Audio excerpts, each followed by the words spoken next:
The Baltimore Ravens head coaching search has reached the second stage with some surprise names and some not so surprise names, but the first stage might not even be over.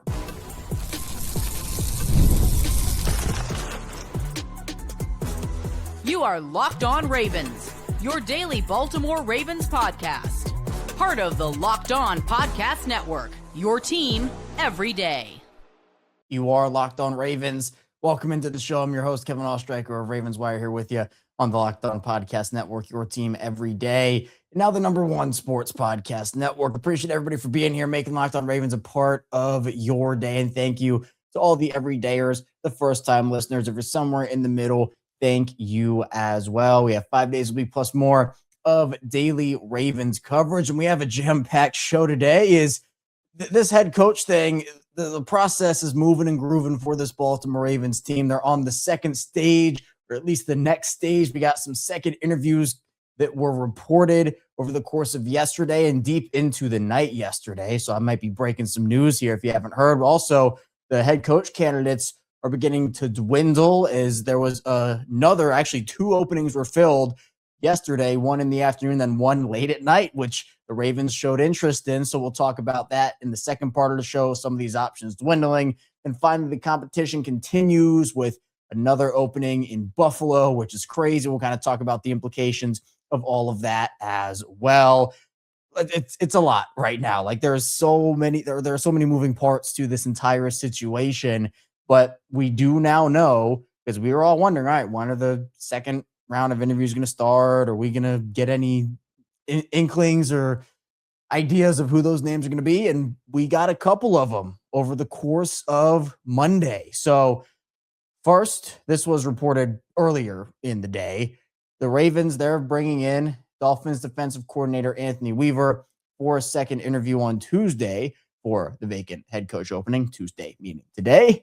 And we all know that Anthony Weaver spent time in Baltimore both as a player and as a coach. He's spent the last 2 years as the Dolphins defensive coordinator, and he also has head coaching experience. He coached the Texans as their head coach, and that didn't really work out, but I did kind of expect a familiarity factor for a couple of these candidates for the Ravens, where they either coached under Harbaugh or have some connection to John Harbaugh in some way, shape, or form. Now, again, that's not what defines Anthony Weaver. I mean, he's a leader, someone who motivates his guys, gets his guys pumped up. He's a bright defensive mind for sure. I know that, people like, it's not my top choice. Like if I had a choice of the people who were still available, Anthony Weaver would not be even probably in my top 3 or 5. But again, second round of interviews. And again, there's a possibility that Weaver doesn't leave the building today and he becomes the head coach. I don't know, but I feel like, to me, there are other candidates that I think fit better for the Ravens, but I do understand why the Ravens would be interested in a second interview. Now, the other one, and this one was the surprise to me. I did not expect him to get a second interview. Maybe some people did, but I didn't. Joe Brady, the offensive coordinator for the Bills. And we all know the big changes, or if you haven't heard the news, well, the Bills fired their head coach and Sean McDermott, which we'll talk about a little bit later in the show. And that obviously usually means the whole staff they become available. And Joe Brady already had, before this situation, interest across the league. The Ravens reportedly were interested and they had the interview. Well, now he's going to apparently come back to Baltimore. Both this and the Weaver news being reported by Tom Pelissero. And this Brady news broke late at night on Monday into Tuesday morning. The Ravens plan to bring in Bills offensive coordinator Joe Brady for a second interview for their vacant head coach opening. This one I'm not a huge fan of, if I'm being honest. I don't really love the way Joe Brady calls games, and I feel like a lot of it was kind of leaning on Josh Allen, and that's kind of, I think, what we're trying to avoid here with Lamar Jackson, where it's like the whole point is to try to open up this offense even more and not have to rely on Lamar to be Superman a lot of the time. And look, they had a great running game with James Cook and that Bills O-line, and the Ravens O-line is not as good as the Bills O-line. So, I don't know. There was actually a play, and there was actually a one play reason why I am not a huge fan of Joe Brady. And I think this kind of encapsulates what has happened with him in Buffalo, where it's almost like outsmarting himself. in that week 4 game, the Ravens played the Bills in last year. That game, Derrick Henry had the huge 80-yard run on the first play of the game. There was a moment in time in that game in the third quarter where the Bills were staging a comeback. And then the Bills ran this weird trick play, and it looked like the Bills had a legit shot to come back and win the game. They ran a trick play, and Kyle Van Noy ended up, Allen was about to throw this ball. Van Noy comes over and strips the ball from Josh Allen. Travis Jones come over and crunches him. And it was just really weird awareness from Joe Brady. And you kind of see the Bills fans be like, oh yeah, take him. He's great. And when that happens, yeah, you probably don't want the guy. So to me, I'm not a huge fan of Joe Brady. And again, I'm not questioning the fact that he is a bright offensive mind. I just, every game, it kind of feels like there are those, I don't know, 4 or 5 plays that you're just like, what in the world are you doing? And again, we're trying to avoid that, right? We're trying to get something new here where we don't want the stuff about, oh, why isn't Derrick Henry in the game? Or why aren't you utilizing this guy and that guy? There's not a lot. Is offensive coordinator as a lateral move? I could stomach that.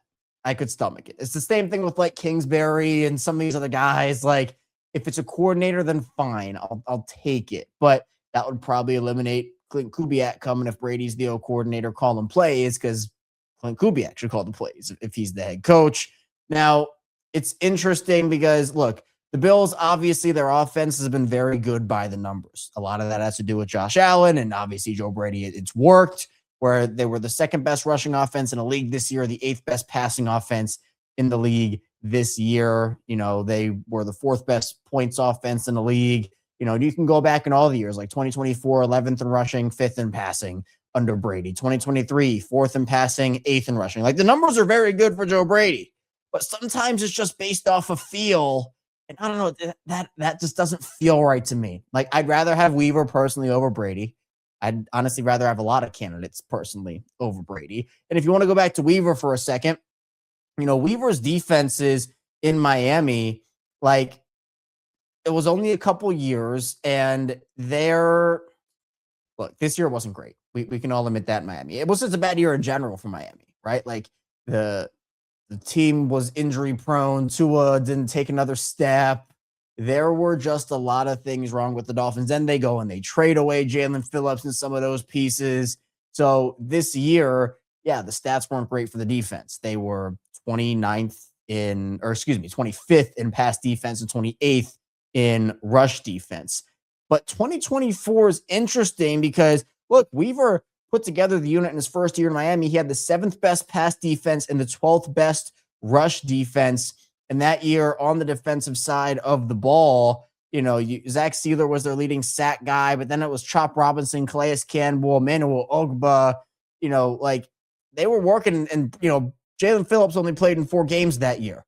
Bradley Chubb, did Bradley Chubb play in games this year? I don't even know if he did or not, but even still, because he got injured. So I don't even think Bradley Chubb played in 2024. So, you have a lot of good with Anthony Weaver, but I do think that, personally, I would rather see the Ravens hire an offensive-minded guy. Again, I still think Flores would be a cool option. I think that Minter would be a cool option. You have a couple of others, but it would be really cool to see a Kubiak or McDaniel come in the building here. Now, we'll talk a little bit in the second part of the show why McDaniel might be getting scooped up and not by Baltimore.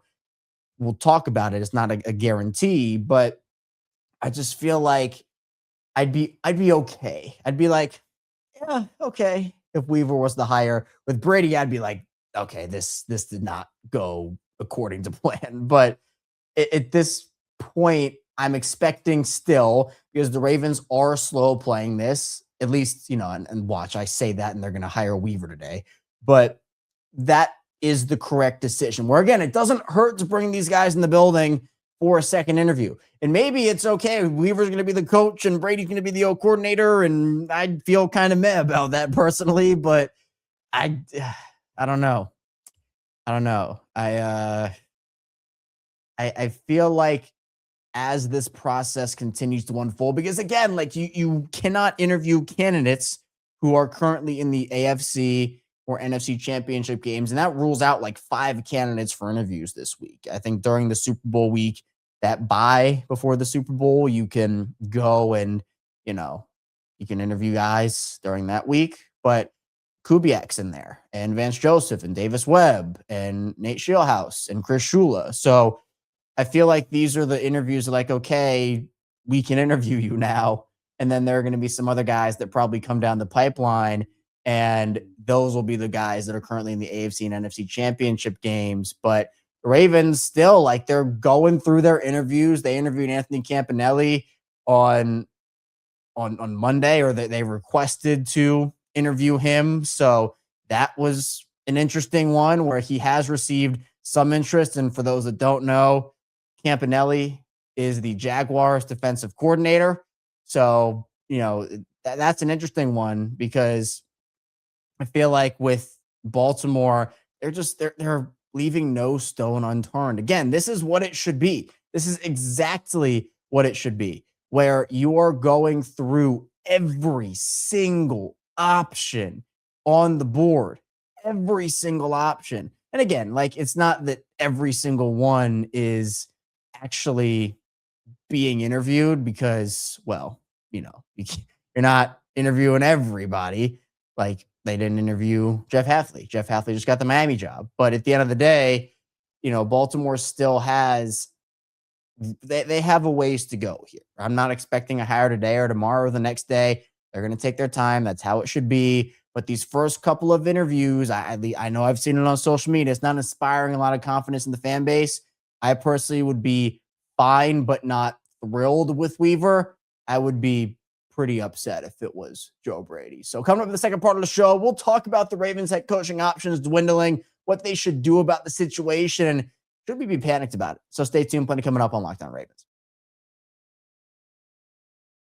First, this show is brought to you by Indeed. If you've ever hired someone who looked good on paper but wasn't the right fit, you know how important that is when you want candidates who truly match what you're looking for. Trust Indeed sponsored jobs. Hiring Indeed is all you need. Stop struggling to get your job posted on other sites. Indeed sponsored jobs puts your post at the top of the page and helps you reach the right candidates faster. If I needed to hire someone for this show, I'd go straight to Indeed and be very specific about what I need. Real experience, not just a resume buzzword. Instead of struggling to get your job posted, Indeed sponsored jobs helps your listing stand out and reach quality candidates faster. Sponsored jobs boost your post to the people who are the best match for your role, and that makes a real difference. Spend more time interviewing candidates who check all your boxes with less stress, less time, and more results using Indeed sponsored jobs. Listeners of this show get a $75 sponsored job credit to help give your job the premium placement it deserves at Indeed.com/LockedOnNFL. Just go to Indeed.com/LockedOnNFL right now and support the show by saying you heard about Indeed on this podcast. Certain conditions apply. Hiring, do it the right way with Indeed. What if sports were traded like markets? Now you can put your sports IQ to work in real time with Robinhood prediction markets. It's not you against the house. It's you participating in a live market. You can buy or sell your positions live all game long. Use your sports knowledge in the moments that matter. Robinhood prediction markets changes the game. It's people moving the action. So when momentum shifts, you can move with it. I always knew the game, but never had a dynamic way to apply that knowledge. Now I can actually take part live in a market powered by people. You're no longer just a spectator. Play by play, you decide. Trade every play with Robinhood, now available across the U.S. Download the Robinhood app now to begin. Futures and cleared swaps trading involves significant risk and is not appropriate for everyone. Event contracts are offered by Robinhood Derivatives, LLC, a registered futures commission merchant and swap firm.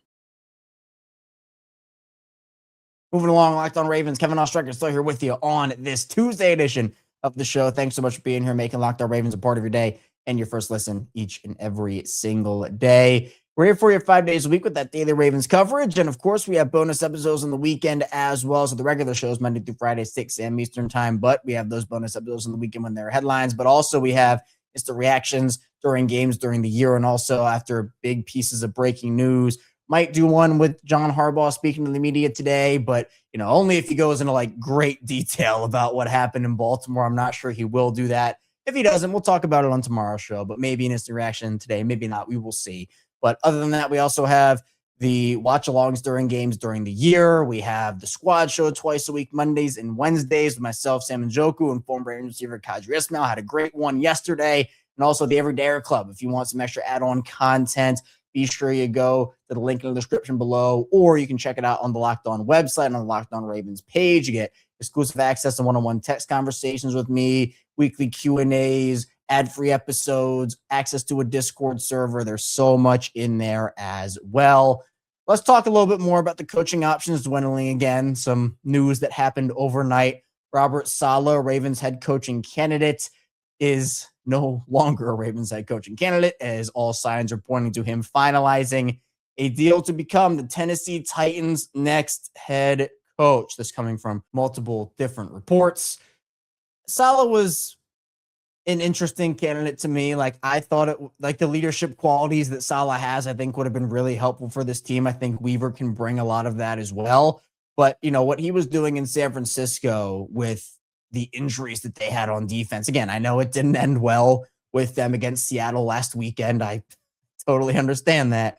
But, you know, at the end of the day, I do feel like Saleh would have been intriguing in Baltimore. You know, I do. Wasn't my top choice. Again, probably was right at number 5 or maybe a little bit outside my top 5. I had him probably ranked a little higher than I did Weaver. That's okay. Those two probably pretty similar there.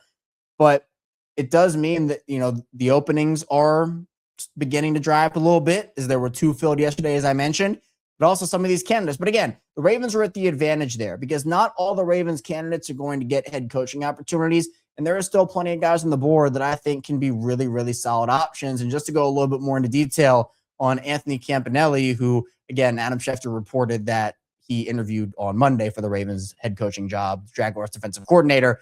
He's an interesting one. I mean, the Jaguars, obviously, they transformed under Liam Cohen, and they made it, you know, I guess they didn't win any games in the playoffs, but compared to where that franchise was and the turnaround that we saw, I mean, it was impressive. And Jacksonville's defense was a really good defense this year. They were 5th in rush defense and 8th in pass defense. They're the number 8 scoring defense in the league. And they, to me, had a really resurgent year. And they also, by the way, you want turnovers? Well, guess what? Jacksonville's defense this season was the 2nd ranked turnover defense in terms of turnover percentage at 15.6%. And that is percentage of drives ending in an offensive turnover. 15.6%. Number 2, only behind the Chicago Bears, who were unreal in the turnover department.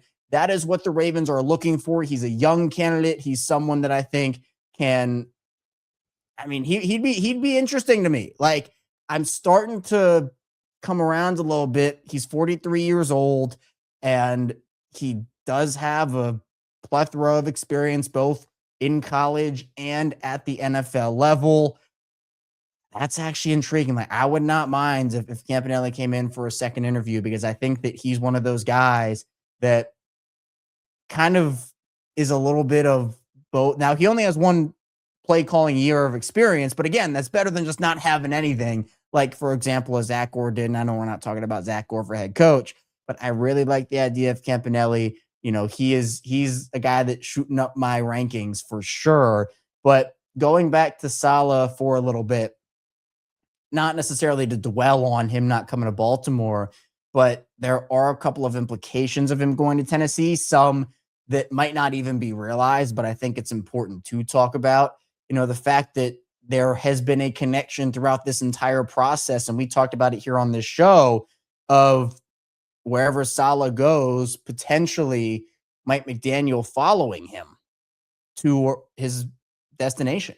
And there have already been, at least at the time I'm recording this, maybe more comes out, you know, after the show comes out about it, but there have already been some rumblings about maybe McDaniel's going to follow Robert Saleh to Tennessee, be his offensive coordinator. You know, that does make sense with the San Francisco connection. I think that'd be a great hire for Tennessee. I think it'd be a pretty big blow to the Ravens. You know, McDaniel's been climbing up the rankings for me as a head coach candidate, and he is at the very top of the potential offensive coordinator candidates if they don't hire an offensive-minded head coach and they go with, you know, Weaver, or if they had gone with Saleh or whatnot. Flores is another guy that I like. So, you know, like, it would be interesting because I think this does have implications. Now, again, I'm not panicking about the situation, mainly for what I said a couple minutes ago about the fact that not all these guys are going to get head coaching opportunities. And I feel good enough about more candidates than the jobs available.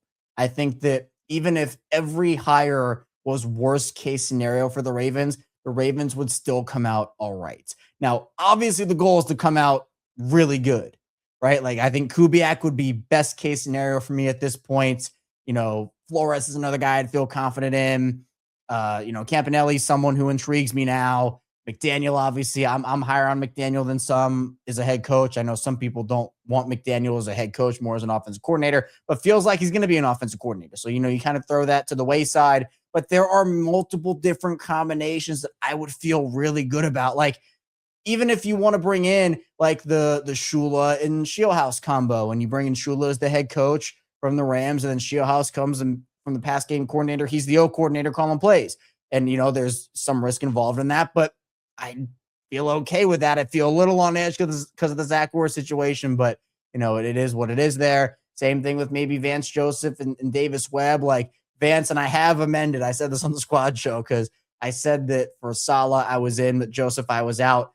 I'm not going to judge Vance Joseph on one game against the Josh Allen-led Bills offense, right? Vance Joseph, I was probably a little too quick to react on that one. Vance Joseph, again, he's not at the top of my head coaching list. He's not even probably in my top 8. But if it's Joseph and Davis Webb from Denver, Davis Webb is calling plays for the first time. Again, a little risky there, but they come out okay in those situations. There are still multiple head coach candidates that I feel great about for the Ravens long term. And I could probably be talking to Weaver, if I'm being honest, in terms of a guy that I wouldn't feel just okay about. I'd feel pretty good with. Man, as I'm talking here, I really like the Campanile thing. I really like the Campanile thing because imagine Campanile and he's calling plays because he has a year of play calling experience. It's not a Zach Ward situation. Then it's McDaniel or another guy as the O coordinator. McDaniel will be the choice there. And then Campanile could bring over a young assistant from Jacksonville to be someone like that could be the D coordinator. I think that's really intriguing. And again, maybe it's a year too early for Campanile, and maybe he's like the star of next coaching cycle, but I'd be really intrigued with that situation there. So there are a lot of options for Baltimore. I know the Saleh thing and all these options dwindling and more competition coming in, which we'll get to in the final part of the show. I mean, it's daunting, but right now the Ravens do have a couple of second interviews scheduled. I would expect more to even come into reports today. That would not be shocking. And we'll cover all that obviously on tomorrow's show. But I think for now, it's starting to get real, right? Like the first stage seems to be done. And there is one more possibility where the first stage might not even be over yet, but the second stage is the beginning. And that all leads into our final part of the show. So coming up, we'll talk about the competition continuing with the Bills stepping into the fold. So be sure to stay tuned. Plenty coming up on the show. First, the show is brought to you by DripDrop. Kicking off the year feeling good is the goal, right? And honestly, hydration is the easiest win. When I stay on top of it, my energy, focus, and mood all level up. But let's be real, plain water doesn't always cut it, especially when you're grinding through long days, hitting the gym, or just trying to stay consistent with your health goals. That's where DripDrop comes in. Doctor-developed, proven fast hydration that helps your body and mind work better. Think clearer, focus, better energy, elevated mood, even that fresh skin glow. I've been using DripDrop as part of my daily routine, and it's honestly a game changer, not just for workouts, but every single day. I love that it uses a precise ratio of electrolytes and glucose for rapid absorption, delivering 3 times the electrolytes and half the sugar of leading sports drinks, and it tastes amazing. I'm obsessed with the lemon flavor, and there are 16 original flavors and 8 zero sugar options to choose from. Right now, DripDrop is offering podcast listeners 20% off your first order. Go to DripDrop.com and use promo code LOCKEDONNFL. That's DripDrop.com, promo code LOCKEDONNFL for 20% off. Stock up now at DripDrop.com and use promo code LOCKEDONNFL. And the show is brought to you by FanDuel. FanDuel is officially in playoff mode. Every game day during the NFL playoffs, FanDuel is giving customers even more ways to get in on the action, because right now, every NFL playoff game day, FanDuel users get a profit boost pack waiting for them inside the app. Each game day, you'll see a pack loaded with multiple profit boosts you can apply to the bets you like most. Open your profit boost pack first thing on game day and see what boosts you want to apply. The boost lets you lean into your game day instincts, whether you're backing momentum, defense, quarterback play, or coaching. The boosts give you more juice on the bets you already like instead of forcing you to bet something new. Every play feels bigger, and the boosts make your bets feel that way too. You make your picks and apply your profit boost to go after even bigger payouts while the playoffs get rolling. So visit FanDuel, an official sportsbook partner of the NFL, and grab your profit boost pack every NFL playoff game day. Continuing on Locked On Ravens, Kevin Oestreicher still here with you on this Tuesday edition of the show. Thanks so much again for being here, making Locked On Ravens a part of your day and your first listen each and every single day.